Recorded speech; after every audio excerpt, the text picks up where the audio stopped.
कानपुर के जाजमऊ में, जहां पर एक भी जलीय जीव नहीं थे, नमामि गंगे परियोजना के बाद फिर से जलीय जीव वहां पर देखे जा सकते हैं।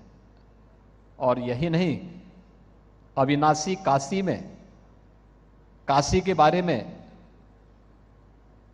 मुझे याद है, आज से लगभग 4 वर्ष पहले, 3 वर्ष पहले 2019 में जुलाई माह में अचानक बाढ़ की स्थिति आई थी। मैं वहां काशी गया था। एनडीआरएफ के साथ मैं गंगा नदी के साथ चलते हुए बाढ़ क्षेत्रों का दौरा कर रहा था। स्टीमर में हम बैठे हुए थे।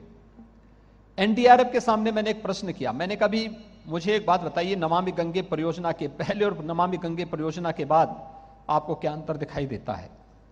तो एनडीआरएफ के जवानों ने मुझे बताया कि 2 चीजें हम आपको दिखा सकते हैं। एक, इससे पहले जब एनडीआरएफ के जवान अपनी नियमित प्रैक्टिस करते थे गंगा में, तो 4 दिन 5 दिन की प्रैक्टिस के बाद उनकी पूरी बॉडी पर लाल लाल चकत्ते पड़ जाते थे, जो दिखाता था कि गंगा जी का जल स्नान करने की, यानी पेयजल की बात तो दूर, वह स्नान करने लायक भी नहीं। लेकिन नमामि गंगे परियोजना को लागू करने के बाद और प्रभावी क्रियान्वयन के बाद आज जब हम लोग गंगा में प्रैक्टिस करते हैं, तो महीनों महीनों प्रैक्टिस करते हैं, लेकिन कहीं कोई दुष्प्रभाव नहीं पड़ता है। एक, ये हमें गंगा का जल में वाराणसी में देखने को मिलता है, और दूसरा, उन्होंने हमें कहा कि गंगा की पहचान थी गंगे डॉल्फिन से।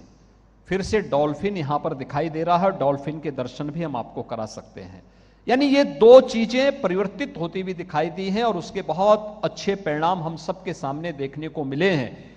इस पर तेजी के साथ कार्य चल रहा है, और हम इस बात को मान सकते हैं कि नमामि गंगे परियोजना एक आदर्श उदाहरण हो सकता अब तक का गंगा की परियोजना को, गंगा की अविरलता और निर्मलता के लिए।